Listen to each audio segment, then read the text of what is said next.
여야 이제 비례형 위성정당을 어떻게 정리하게 될까요? 그런데 민주당과 통합당 각기 다른 길을 가는 것 같습니다. 먼저 민주당부터 얘기를 나누도록 할게요.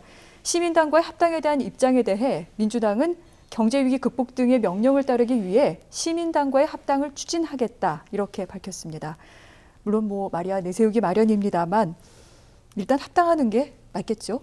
어떻게 이해찬 생각을 해야 대표도 될까요? 합당한다고 얘기를 했어요. 이미 선언했고요. 네. 합당은 이제 시기만 앞두고 있다 이렇게 볼 수 있는데요.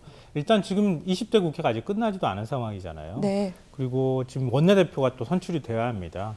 새롭게 원내대표가 선출이 되면 그 원내대표를 중심으로 해서 합당 작업이 추진될 수밖에 없는 상황이거든요.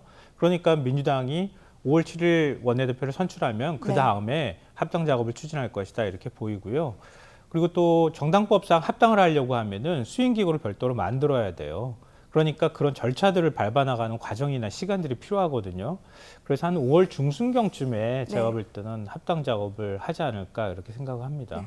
15일까지 합당을 하겠다 이렇게 시민당에서 밝힌 바도 있는데, 근데 저희가 맨 처음에 이제 총선이 끝나고 난 뒤 180석의 슈퍼 여당이 탄생할 것이다 이렇게 말씀을 드렸습니다만 의석은 좀 변동이 있을 것 같아요. 그렇죠. 근데 시민당하고 시대전환 여기서 당선된 분들은 네. 이제 각자의 정당으로 돌아간다고 했기 때문에 좀 줄어들 거는 같은데, 또 이 더불어민주당 같은 경우에는 열린민주당하고는 합당을 하지 않겠다라는 게 방침이잖아요. 그렇기 때문에 이제 177석 그 정도로 좀 봐야 되지 않을까 싶습니다. 저 한 가지 여쭤보고 싶은 게 사실 관건이 되는 게 180석 여부 아니겠습니까? 네. 전략적인 선택을 할 가능성은 없을까요? 그런데 이제 작년 4+1처럼 네. 어떤 본인들이 생각하기 개혁 법안을 처리하겠다라고 하면 정의당하고도 손잡을 수 있고요. 열린민주당 같은 경우는 미래통합당 편을 들겠습니까? 당연히 더불어민주당 편을 들지. 그렇기 때문에 투표할 때는 결국에는 개혁 세력, 네. 이분들의 포지션은 똑같다라고 말씀드립니다. 그렇군요. 구태여 무리하게 더불어민주당이 열린민주당과의 통합까지는 꾀하지 않을 것이다. 이 부분에 대해서 이렇게 얘기를 해주셨습니다. 자, 그렇다면 미래통합당은 어떻게 되는 걸까요? 이 부분에 대해서도 저희가 그림을 준비했습니다. 자, 이 한국당이죠. 비례위성정당. 그런데 약간 좀 애매한 얘기를 하고 있습니다. 통합당이 정리되면 합당 논의를 하겠다. 이것은 어떤 뜻일까요? 실질적 대안 정책으로 승부를 걸겠다 이렇게 얘기를 하고 나섰는데 같이 가려는 것인지 아닌지 좀 알쏭달쏭합니다.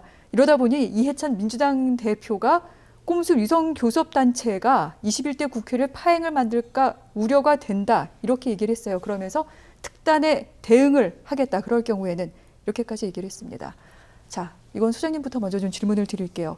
이 두 당은 합당을 하는 겁니까? 안 하는 겁니까? 직설적으로 말씀드릴게요. 당분간 합당 안 할 겁니다. 원유철 대표가 교섭단체로서 지위를 유지하기 위해서 상당한 강력한 의지를 표하고 있고 제도적으로 실무적으로 그러한 기반을 지금 마련하고 있어요. 자세한 내용 말씀드리기 어렵지만, 그리고 교섭단체, 미래통합당이라는 제1야당의 편을 들어주는 교섭단체가 하나 더 있는 것은 미래통합당으로서도 나쁘지 않은 선택입니다. 어차피 국회 들어가서 표결할 때는 같은 뜻과 같은 행동을 할 것이기 때문에 국회 내에서 교섭단체 한 편이 하나가 더 있어서 내 편을 들어주는 것은 어마어마한 큰 힘이 됩니다.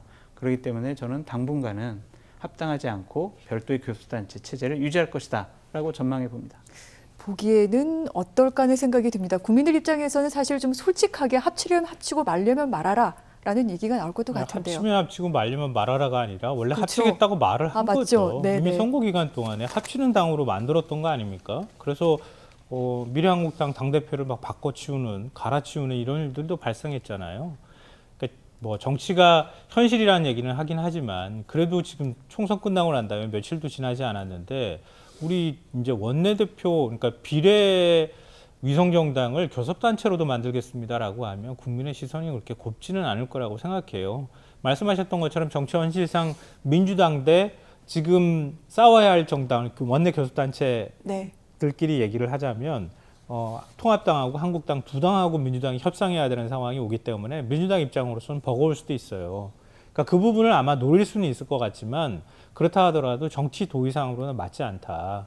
그러니까 차라리 협상 과정에서는 힘을 받을 수는 있겠지만 그렇게 또 실익이 있다고도 볼 수도 없거든요. 일반적으로. 왜냐하면은 어차피 야당 몫이라는 게 정해져 있고 여당 몫이라는 게 정해져 있거든요. 숫자가. 그걸 교섭단체 아닌 당한테 배분해 주지는 않을 거니까 결국은 어차피 통합당한테 돌아가야 될 몫을 두 당이 나눠 갖는 것이라서 현실적인 실익은 없어요.